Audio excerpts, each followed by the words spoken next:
Setiap sore, janda itu datang mencari pahit yang dikenalnya. Namun, tanpa ia sadari, duda pemilik kafe itu telah meracik penawar paling manis di samping cangkirnya. Bukan kopi, bukan pula kue coklat di sisinya yang menjadi candu, melainkan bahasa sunyi yang tersimpan di balik sorot mata seorang pria yang mengerti duka maya tanpa sepatah kata pun. Sebuah kalimat sederhana tentang kebutuhan akan rasa manis yang diucapkan di tengah aroma kopi yang pekat berhasil membangkitkan getaran yang telah lama mati dalam jiwa yang terluka. Di antara denting cangkir porselen dan desis halus mesin penggiling biji kafe, jeda adalah sebuah jeda nyata dari hiruk-pikuk kota. Tapi, bagi Maya, ia adalah sebuah tempat persembunyian. Setiap sore pukul 4, Maya tiba. Mantel abu-abu membalut tubuhnya. Matanya menyiratkan kelelahan dan duka yang tak terobati. Ia selalu memesan hal yang sama. Kopi hitam pahit sepekat kenangan yang tak pernah bisa ia encerkan. Gani, sang pemilik kafe, seorang duda dengan sorot mata lembut yang menyimpan kesepian serupa, telah memahami ritual ini. Tanpa diminta, tanpa sepatah kata pun, ia selalu menambahkan sepotong kecil kue coklat di samping cangkir kopi Maya. Sebuah kue yang teksturnya lembut seperti sentuhan bisikan, dan rasanya manis seperti janji yang belum terucap. Kue itu adalah penawar, sebuah bahasa diam yang hanya dipahami oleh mereka berdua. Bagi Dani, Maya adalah cerminan dari kehilangan yang ia kenali. Seolah duka yang mereka bawa memiliki frekuensi yang sama, bergetar dalam ruangan yang sama. Ia melihat cara Maya memandangi kue itu, bukan dengan nafsu, melainkan dengan keraguan. Seolah menimbang apakah ia pantas menerima kebaikan sekecil itu. Namun setiap kali setelah menyeruput tegukan pertama kopi pahitnya, Maya akan memotong kue itu. Menggigitnya perlahan, membiarkan gula dan coklat melapisi lidahnya sebagai tameng tipis melawan kepahitan yang baru saja ia rasakan. Dalam ritual sunyi ini, Maya merasa ia sedang diselamatkan oleh seseorang yang bahkan tidak ia kenal secara pribadi. Dan kepalanya selalu dipenuhi pertanyaan, mengapa Gani melakukan ini? Kenapa ia mau bersusah payah merangkai penghiburan kecil untuk jiwa yang terdampar? Pertanyaan itu tertahan di tenggorokannya selama berminggu-minggu, hingga suatu sore, keheningan itu terasa terlalu berat untuk ia tanggung sendiri. Sore itu, aroma kopi Gani terasa lebih membius dari biasanya, seolah membawa pesan yang lebih dalam dari sekedar kafein. Hujan baru saja reda, meninggalkan udara lembab yang membuat suasana kafe terasa hangat dan intim. Maya mengambil tegukan kopi pahitnya. Kali ini, ia tak segera menyentuh kue coklat di sampingnya.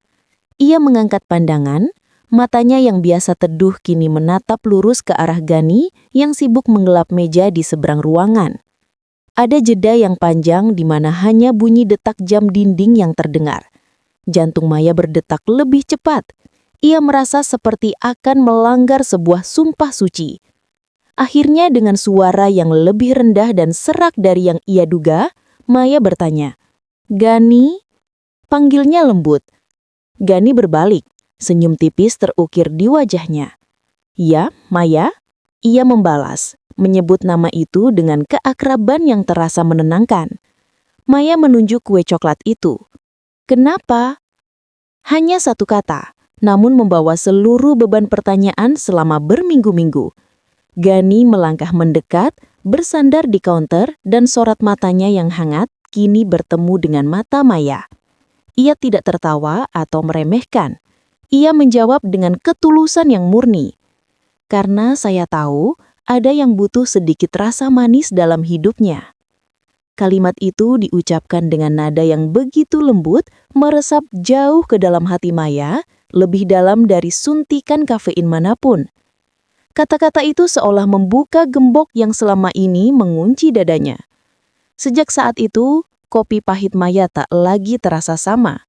Rasa pahitnya tetap ada, namun diiringi oleh sensasi hangat yang menjalar. Bukan dari panasnya cairan, melainkan dari kebaikan hati yang tak terduga. Ia merasa telanjang emosional, namun pada saat yang sama, ia merasa lebih utuh dari sebelumnya. Kepulangan Maya malam itu terasa berbeda, bukan karena jalanan yang berbeda, melainkan getaran halus yang kini bersarang di hatinya. Kata-kata Gani berputar-putar di benaknya, meluruhkan dinding pertahanan yang ia bangun tinggi-tinggi.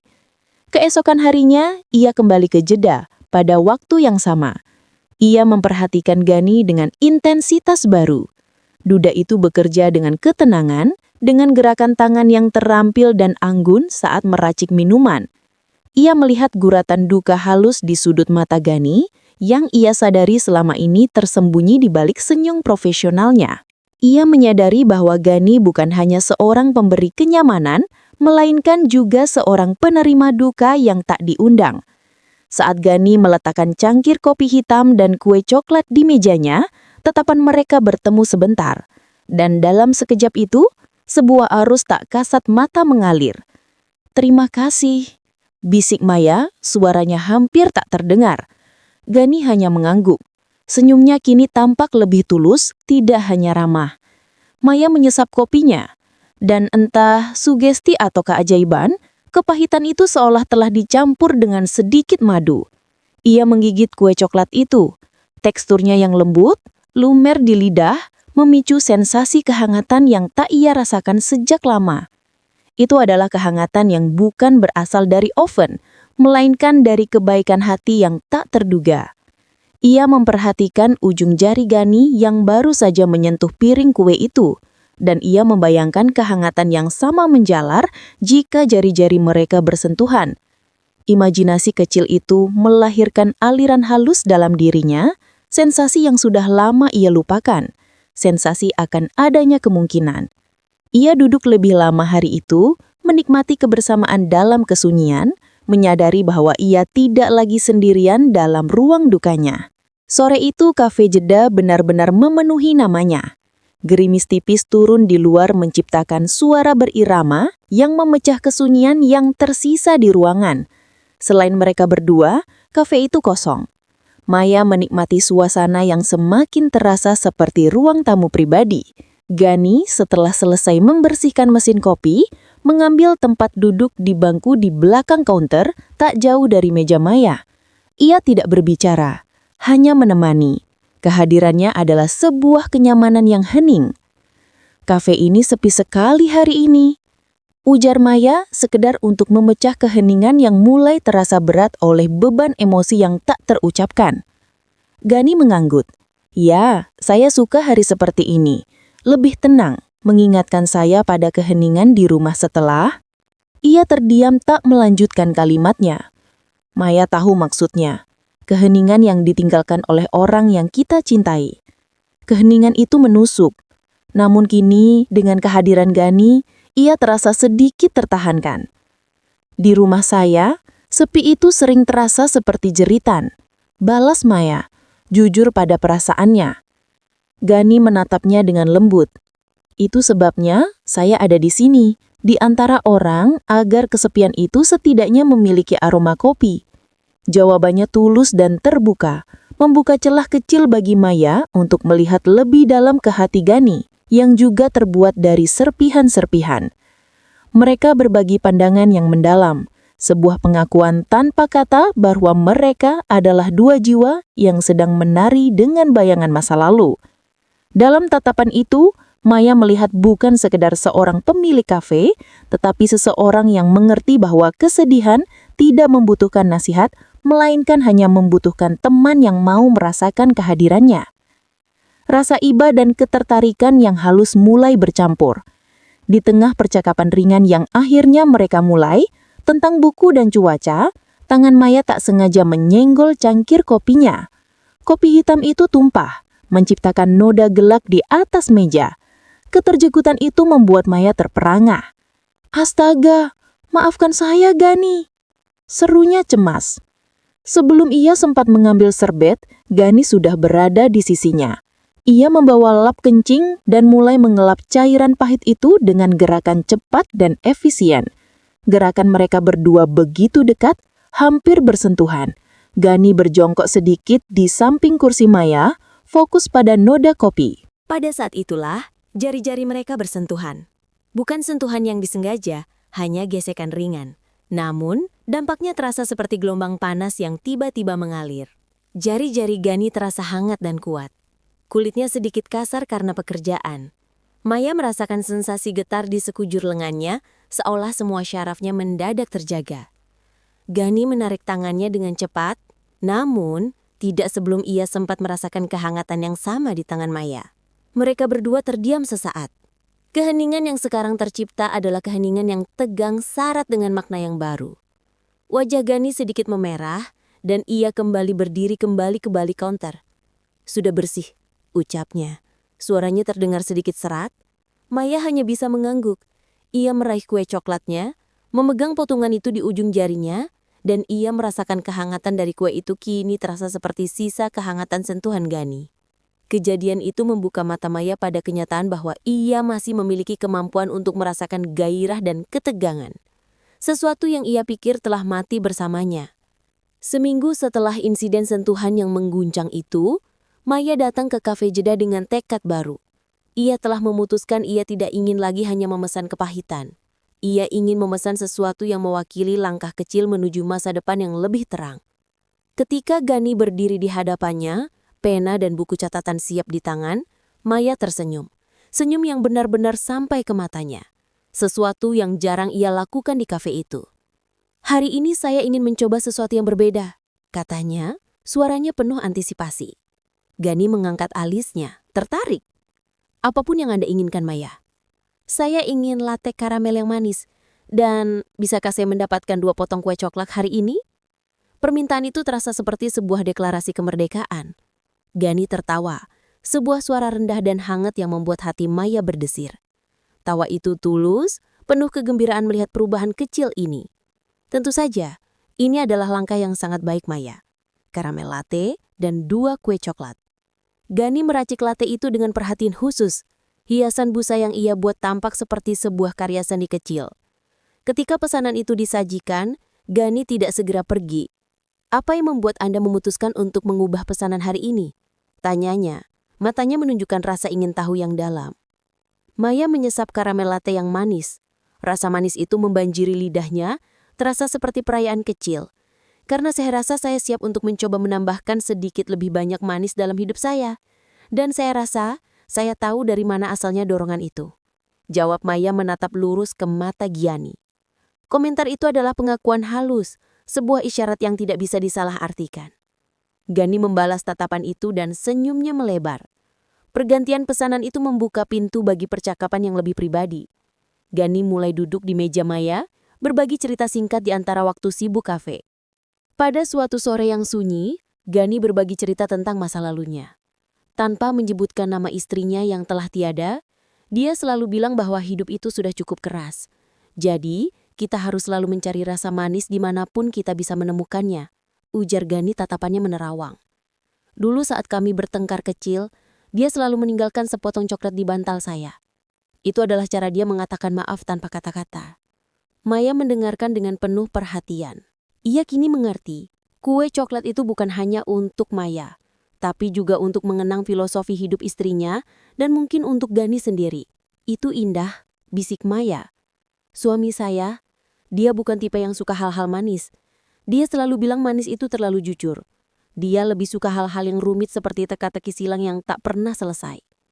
Maya tertawa, tawa yang sedikit getir. "Saya masih memecahkan teka-teki itu sendirian." Keterbukaan ini menciptakan lapisan keintiman yang baru. Mereka kini berbagi luka mereka, membungkus duka mereka dalam benang emas kenangan. Gani meraih tangan Maya yang berada di atas meja. Tidak dalam gerakan romantis, melainkan dalam gerakan dukungan yang murni, seperti sentuhan seorang sahabat lama. "Kita tidak harus memecahkan semuanya sendirian, Maya.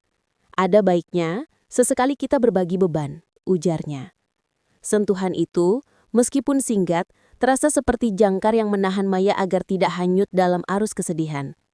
Kehangatan yang menjalar dari telapak tangan Gani adalah kenyataan yang nyata, membuktikan bahwa hidup masih bisa menawarkan rasa nyaman yang baru. Waktu bergeser. Kini Maya sering menjadi pelanggan terakhir di kafe jeda. Lampu-lampu mulai diredupkan, dan aroma kopi bercampur dengan aroma pembersih lantai yang lembut. Jarak secara fisik dan emosional di antara mereka semakin menyusut. Percakapan mereka telah meluas melampaui kopi dan duka, menyentuh harapan, mimpi yang tertunda, bahkan ketakutan akan masa depan. "Saya harus segera menutup kafe, Maya," kata Gani suatu malam, suaranya sedikit enggan. Maya mengangguk. Namun, ia tidak beranjak. Ia menikmati momen-momen tambahan ini, di mana batas antara pemilik kafe dan pelanggan mulai melebur, digantikan dengan keakraban yang terjalin erat. Gani duduk di depannya, di seberang meja yang sama di mana ia selalu meletakkan kue coklatnya.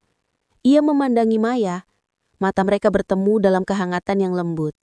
"Apa yang akan Anda lakukan setelah ini, Gani?" tanya Maya, menyentuh tepi cangkir latte yang dingin. "Pulang menghabiskan waktu dengan kesunyian yang saya kenali," jawab Gani, namun ada nada keraguan dalam suaranya. Ia tidak terdengar ingin pulang. "Anda bisa tetap di sini sedikit lebih lama?" kata Maya. Ia terkejut dengan keberanian suaranya sendiri. Di sini tidak ada lagi kesunyian. Gani mencondongkan tubuhnya sedikit ke depan.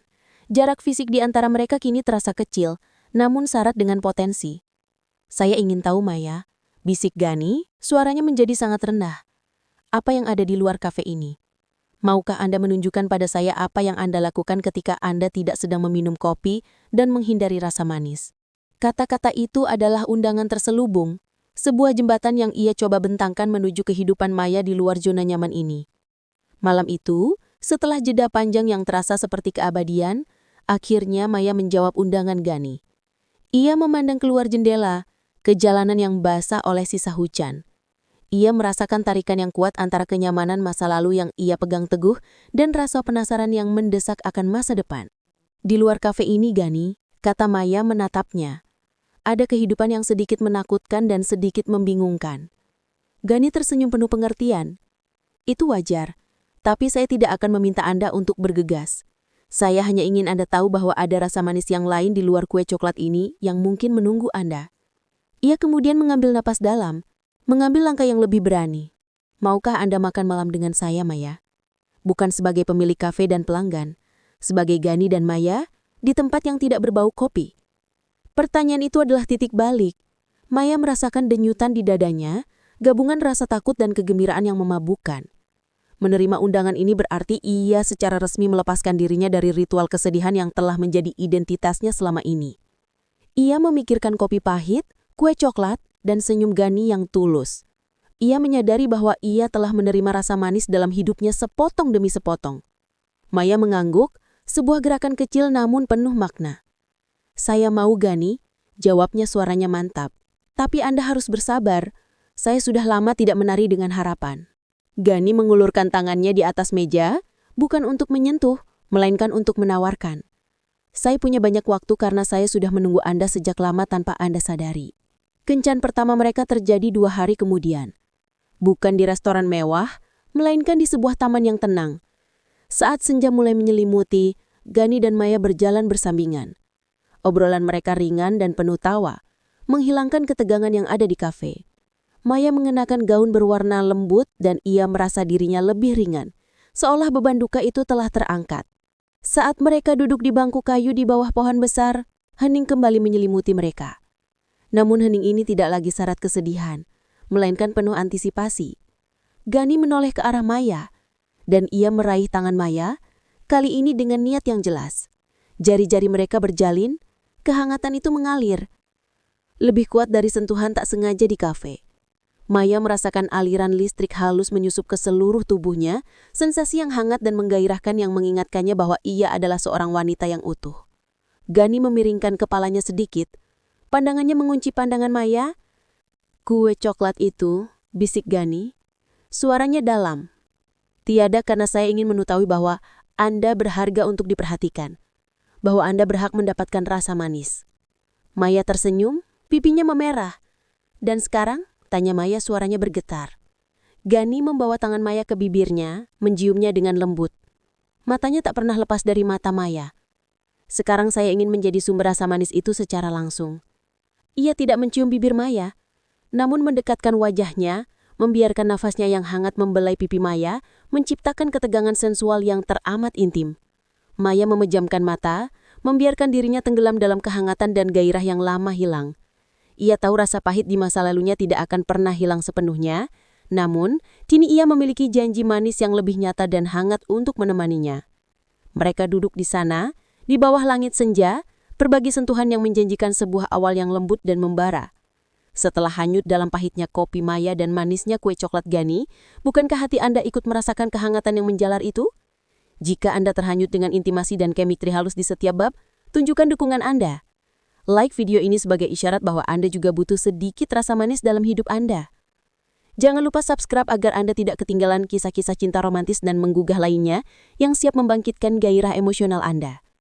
Terakhir, saya ingin tahu di bab mana Anda paling merasakan getaran di ujung jari mereka. Absen di kolom komentar dan ceritakan momen sentuhan Gani yang mana yang paling membekas di hati Anda.